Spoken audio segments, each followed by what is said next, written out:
This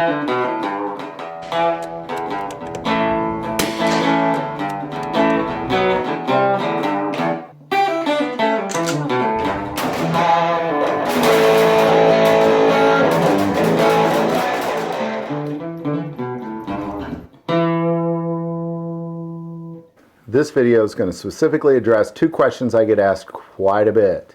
One of those questions is, should churches be arming themselves? With the way that we see this world today with the rise in violence in public places, should churches be arming themselves? And the other question I get asked a lot is, as Christians, how do we overcome objectives? Is it okay to carry a firearm?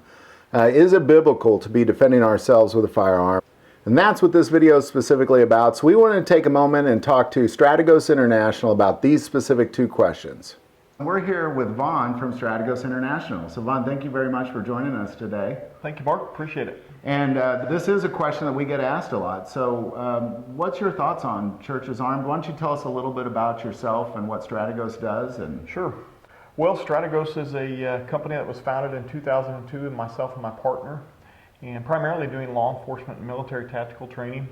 And in 2006, we saw the need to train what we now term as the true first responder, and that's the people that are on scene when the incident begins. Professional first responders, they respond to the scene of the incident, but the true first responder is on scene when the incident begins. So really saw the importance of that. So that's when we really started expanding our focus from not only law enforcement, military, but training faith-based organizations, healthcare, schools, and workplace, and saw the importance of that and the success of it. Okay, and that is a big problem, because what is the average response time of the real first responders, the police or the fire? Yes, average response time is between 4 and 9 minutes, and that does not sound like a long time. However, a lot bad can happen between that time frame.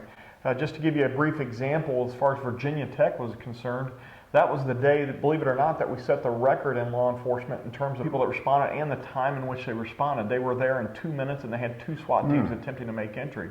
So even though law enforcement set a record that day, we saw a record loss of life in just less than 2 minutes because the suspect barricaded the doors, and so there's a lot bad can happen. And we illustrate that usually by just asking people, 2 minutes doesn't sound like a long time until you're under duress.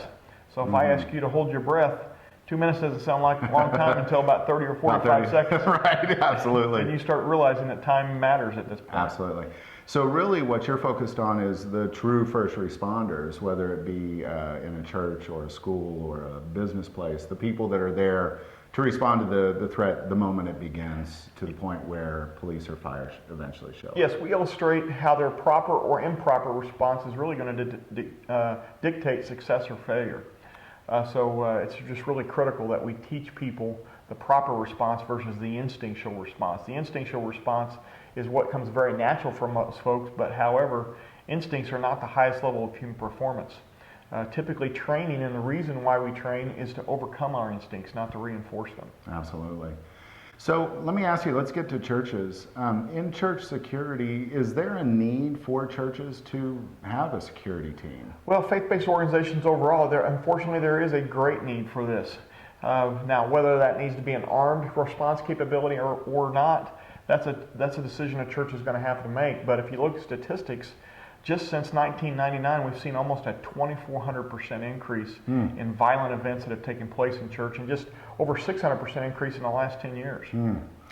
That makes me really sad, just thinking about the church body and all they're really there to do is worship God, but yet they have to focus on that too, unfortunately.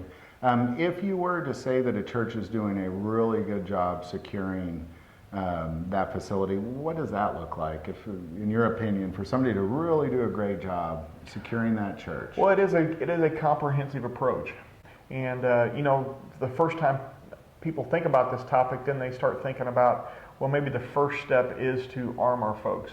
And I will say that is not the first step. In fact, if you do it incorrectly and have people that really aren't trained to respond in a crowded environment, that could actually increase risk.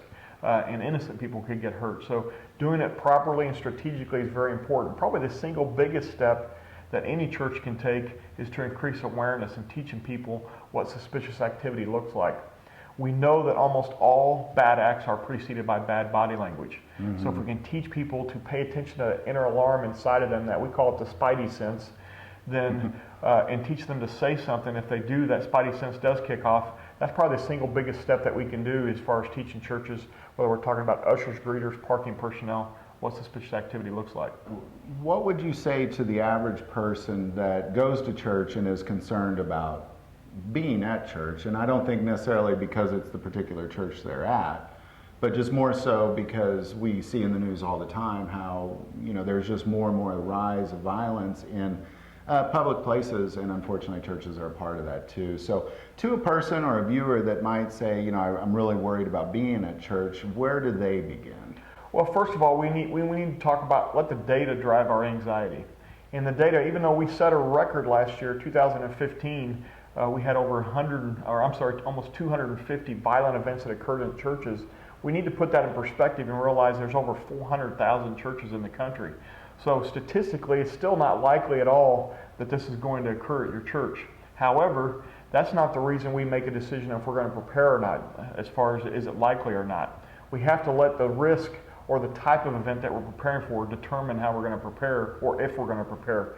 In this case, we look at the impact category. What would the impact be if it did occur and we weren't prepared? And it's just like tornado or fire or any other natural or man-made threat.